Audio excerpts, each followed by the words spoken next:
విజయవాడ కనకదుర్గ ఆలయంలో కొత్త నిబంధనలు అమల్లోకి వచ్చాయి. ఇకపై వీఐపీలు, వీవీఐపీలు అయినా సరే అమ్మవారిని దర్శించుకోవాలంటే దర్శన టికెట్లు కొనుగోలు చేయాల్సిందే.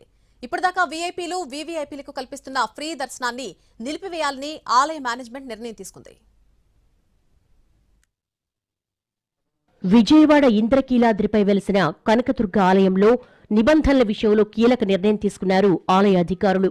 కొత్త సంవత్సరం వేళ అమ్మవారి ఆలయంలో కొత్త నిబంధనలు అమల్లోకొచ్చాయి. ఇకపై వీఐపీ, వీవీఐపీ దర్శనాలు కూడా టికెట్ కొనుగోలు తప్పనిసరి చేశారు. సిఫార్సు రేఖలతో టికెట్ లేకుండా దర్శనాలకు చెక్ పెట్టాలని నిర్ణయించారు. వీఐపీ, వీవీఐపీలు స్వయంగా దర్శనాలకు వచ్చినా సరే టికెట్ కొనుగోలు తప్పనిసరని ఆలయ అధికారులు స్పష్టం చేశారు. ఆలయ ఆదాయాన్ని పెంచే దిశగా ఈ మార్పులు తీసుకొచ్చినట్లుగా అధికారులు చెబుతున్నారు. ఇంద్రకీలాద్రిపై కనకదుర్గమ్మ ఆలయానికి రోజు వేలాది మంది భక్తులు దర్శనానికి వస్తూ ఉంటారు. సాధారణ రోజుల్లో సుమారు 30,000 మంది వరకు, శుక్రవారం, శనివారం, ఆదివారం లాంటి రద్దీ రోజుల్లో 50,000 మందికి పైగా భక్తులు అమ్మవారిని దర్శించుకుంటున్నారు.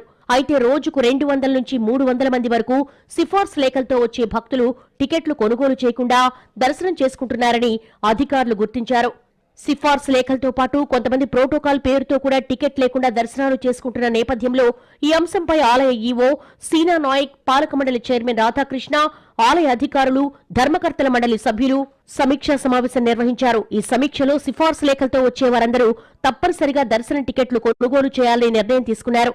ఈ నిబంధన ముందుగా ధర్మకర్తల మండలి సభ్యుల నుంచే అమలు కావాలని చైర్మన్ రాధాకృష్ణ స్పష్టం చేశారు. ఈ కొత్త నిర్ణయంతో దర్శనాల్లో సమానత్వం పెరగడంతో పాటు ఆలయ ఆదాయంలో కూడా పెరుగుదల ఉంటుందని అధికారులు భావిస్తున్నారు.